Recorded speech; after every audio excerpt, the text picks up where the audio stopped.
हमें नहीं पता कि मोदी जो है वो कितना ताकतवर आदमी है। कोरोना छोड़ें जी आप, बहुत बुरा हाल होगा कोरोना उसका, लेकिन वो अपना काम कर रहा है। उसने वादा किया था कि कश्मीर भारतीयों का होगा और वो ज़मीन वहाँ बेच रहा है। हिंदुस्तान बहुत अपने एजेंडे पर कायम मुल्क है। मैं कई बार कह चुका हूँ कि मोदी अपने वादे पूरे करता है, मोदी अपनी इंतखाबी मंशूर पर अमल करता है। आज भी दोनों ममालिक के दरमियान अमन के ख्वाह हैं। आज एक बार फिर से उन्होंने भारतीय वज़ीर आज़म को अमन की पेशकश की है। हम सिर्फ एक चीज चाहते हैं, हम अमन चाहते हैं। मैं आज भी हिंदुस्तान को कहता हूं कि पाकिस्तान अमन चाहता है। जब मैं इक़्तिदार मिला मुझे, तो मैंने एक ही चीज़ की कि आप एक कदम हमारी तरफ आएँ, हम 2 कदम आपकी तरफ जाते हैं।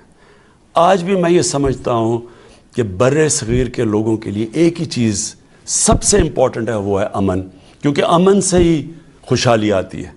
मैं फिर से कहता हूं कि हम तैयार हैं, लेकिन उसके लिए आपको मिलिट्री सीज ख़त्म करनी पड़ेगी जो कश्मीर की आपने की हुई है। और दूसरी चीज़, यूनाइटेड नेशंस की रेजोल्यूशंस के तहत कश्मीरियों को राइट देना पड़ेगा सेल्फ डिटर्मिनेशन का, कि वो जो भी वो चाहते हैं अपने मुस्तकबिल का फ़ैसला, वो एक प्लेबिसाइट के ज़रिए उनको वो राइट जो दुनिया की कम्युनिटी ने प्रॉमिस किया था, वो राइट मिलेगी। बेवक्ता राग अलापा जा रहा है। इस वक्त जरूरत नहीं थी इस किस्म का बयान देने की। अगर बयान हमने दे भी दिया, प्राइम मिनिस्टर अगर चाह रहे हैं कि अमन कायम हो, तो भारत की तरफ से कैसा रिस्पांस मिल सकता है?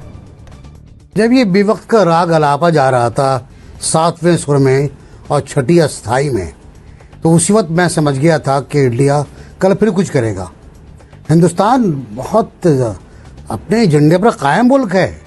मैं कई बार कह चुका हूँ कि मोदी अपने वादे पूरे करता है, मोदी अपनी इंतखाबी मंशूर पर अमल करता है।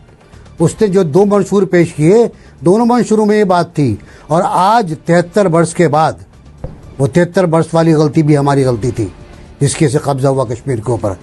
उसके बाद भी गलतियाँ हमने की, 62 में गलती की हमने, फिर हमने ऑपरेशन जिब्राल्टर में गलती की, सारे दस्तावेजात इंडिया को भेज दिए गए कि हम ये करने वाले हैं, छोड़ें। तो आज 73 साल के बाद जब हम यौम सियाह बना रहे थे, हमने जहारा दस्तूर पर 5 मिनट का ब्लैकआउट किया था। कराची में तो ब्लैकआउट रहता ही है। तो हिंदुस्तान एक नया नोटिफिकेशन जारी कर रहा था, और वो नोटिफिकेशन ये था कि अब मकबूजा कश्मीर में जायदाद खरीदने के लिए 10 साल का डोमिसाइल जरूरी नहीं है। अब any Indian citizen from Haryana, Patiala, Delhi, कराला, चेन्नई, एनीवेयर, तमिलनाडु, अंडमान, कोई भी भारतीय शहरी आए और आकर यहाँ पर ज़मीन खरीद ले। ये आज की कहानी है, 1 घंटे 2 घंटे पहले की, कि उसने तो आपको नहीं बख्शा, वो नहीं बख्शेगा। आप कितने ही अमन की बात करें। वो कहा था कि तू अमन के गीत न गा जब भेद तुझे मालूम नहीं। भेद नहीं मालूम हमको। हमें नहीं पता कि मोदी जो है वो कितना ताकतवर आदमी है। कोरोना छोड़ें जी आप, बहुत बुरा हाल होगा कोरोना उसका, लेकिन वो अपना काम कर रहा है। उसने वादा किया था कि कश्मीर भारतीयों का होगा और वो ज़मीन वहाँ बेच रहा है। अब मैं वह मुफ्ती या फारूक अब्दुल्ला अवाम की उसके लिए कंजप्शन के लिए जो चाहें कहते रहें, हम उस पर एक बयान देंगे, ये नाकाबिल कबूल है। ओ भाई, पहले कौन सा आपने कबूल कर लिया था? हर चीज़ नाकाबिल कबूल थी। आपने कल फिर कहा कि मैं अमन की बात करता हूँ, हमारा मसला ये है कि हम लड़ें नहीं और मसले को हल कर लें। ये वक्त नहीं है इन चीज़ों का।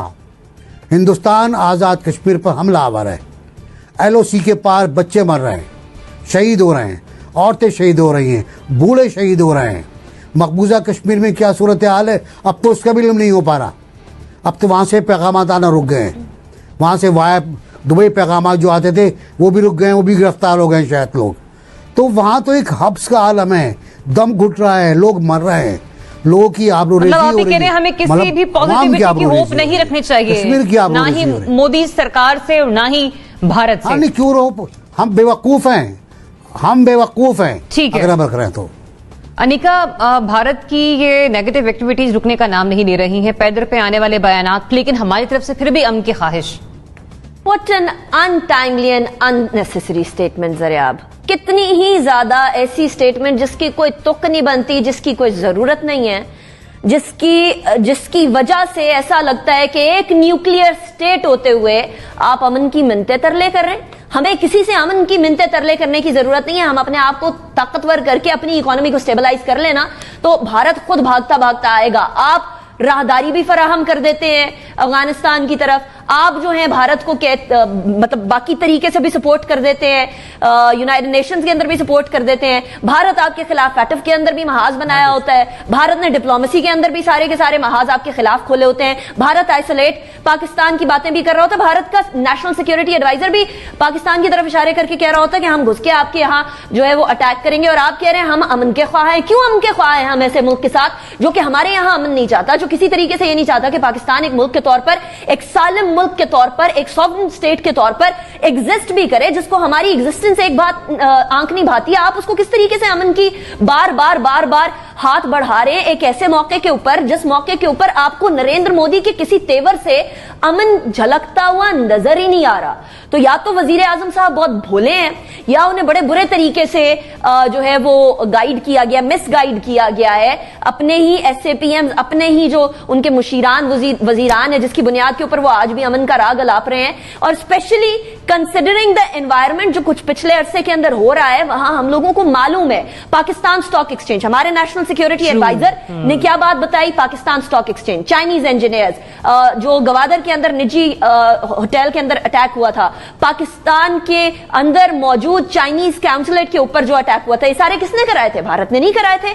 क्या हमें नहीं पता आर्मी पब्लिक स्कूल के जो अटैकर्स थे उनके कॉन्टैक्ट किस तरीके से इंडिया के साथ है? फिर आप अमन की बात कर रहे हैं। आपके नेशनल सिक्योरिटी एडवाइजर ने बड़े ताबड़तोड़ हमले किए वहां के मीडिया के ऊपर और आप अमन की बातें कर रहे हैं। मेरे तो समझ से ऊपर की बात है ज़रियाब कि अमन की बात की क्यों जा रही है। अब ये बताने की जरूरत है, एक आंख उठाओगे दोनों आंखें फोड़ दी जाएंगी। That is the need of the time. आज भी भारत से कहता हूं कि पाकिस्तान अमन चाहता है। एक बार फिर से प्राइम मिनिस्टर ऑफ पाकिस्तान अमन के ख्वाह हैं। वज़ीर आज़म इमरान खान क्यों ना हो या फिर माजी की हुकूमत क्यों ना हो, सभी ये कोशिश करते आई और हमने देखा है माजी में भी पाकिस्तान की तरफ से ही पहले अमन का हाथ बढ़ाया जाता था। लेकिन अब सिचुएशन यहां पे सिर्फ एक फरीक पर आकर नहीं बनती है। पहले जिस तरह से हमने अजीत डोभाल के हवाले से बात की, वो कह रहे थे कि जिस तरह से आर्टिकल 370 पर नरेंद्र मोदी ने काम किया और वो कानून